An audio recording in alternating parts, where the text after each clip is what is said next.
दोस्तों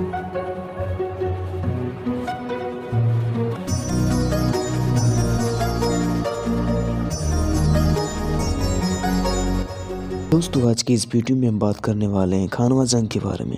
दोस्तों माना जाता है कि इस जंग के बाद बाबर ने हिंदुस्तान में अपने पैर पूरे तरीके से जमा लिए। इस जंग के बाद हिंदुस्तान में मुगल युग की शुरुआत हुई। दोस्तों यह लड़ाई इतिहास के वर्चस्व लड़ाइयों में से एक। खानवा की यह लड़ाई जहीरुद्दीन मोहम्मद बाबर और मेवाड़ शासक राणा सांगा, जिसे संग्राम सिंह के नाम से भी जाना जाता है, इन दोनों के बीच लड़ा गया। बताया जाता है कि राणा सिंह के पास एक आंख और एक हाथ नहीं था, फिर भी वह इतने बहादुर थे। दोस्तों वीडियो के अंत तक बने रहें। उससे पहले आपसे गुजारिश है कि आप हमारे इस चैनल को सब्सक्राइब कर दीजिए और वीडियो को एक लाइक। कहा जाता है कि उस समय कोई भी नहीं था जो राणा सांगा को मात दे सके, जिसे जहीरुद्दीन मोहम्मद बाबर ने खानवा के मैदान में शिकस्त दी। अब आप इसका अंदाजा लगा सकते हैं कि आखिर बाबर कितना ताकतवर था। दोस्तों भले ही बाबर के सैनिक तादाद में कम थे, लेकिन उन्हें हर प्रकार के युद्धों में अनुभव था और बाबर की सबसे बड़ी ताकत उसकी बारूदी तोपें थी, जिसके बारे में भारत के लोगों को पता ही नहीं था, क्योंकि भारत में तोप लाने वाला पहला बादशाह बाबर ही था। तब से ही हिंदुस्तान में बारूदी तोपों का प्रयोग होना शुरू हुआ। दोस्तों मुगल शासक बाबर ने 15वीं शताब्दी में हिंदुस्तान पर जीत हासिल करने के लिए अपनी लश्कर के साथ निकला था। वह पूरे हिंदुस्तान को जीतकर उस पर शासन करना चाहता था, इसलिए वह अपने साथ बड़ी फौज लेकर चला।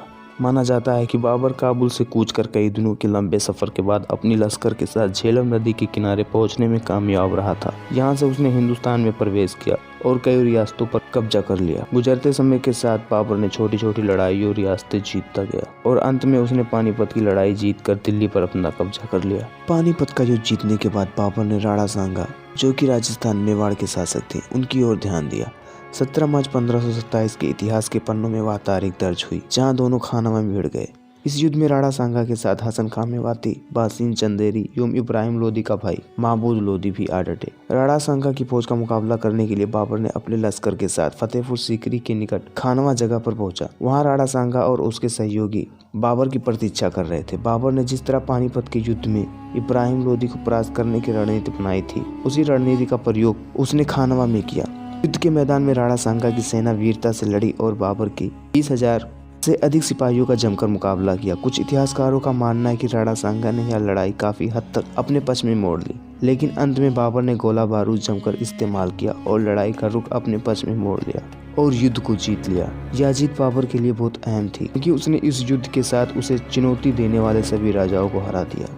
खानवा का युद्ध जीतने के बाद बाबर को गाजी की उपाधि मिली। खानवा युद्ध के बाद बाबर भारत में मुगल राज्य की जड़ें मजबूत करने में सफल रहा और वह दिल्ली का शासक बना। दिलचस्प बात यह रही कि खानवा युद्ध जीतने के बाद बाबर की ताकत का मुख्य केंद्र काबुल नहीं रहा, बल्कि दिल्ली और आगरा बन गया था। दोस्तों आज की इस वीडियो में बस इतना ही। मिलते हैं नेक्स्ट वीडियो में। उसके लिए आप हमारे इस चैनल को सब्सक्राइब कर दीजिए और बेल नोटिफिकेशन को ऑन कर लीजिए और वीडियो को अपने दोस्तों के साथ एक शेयर कर दीजिए।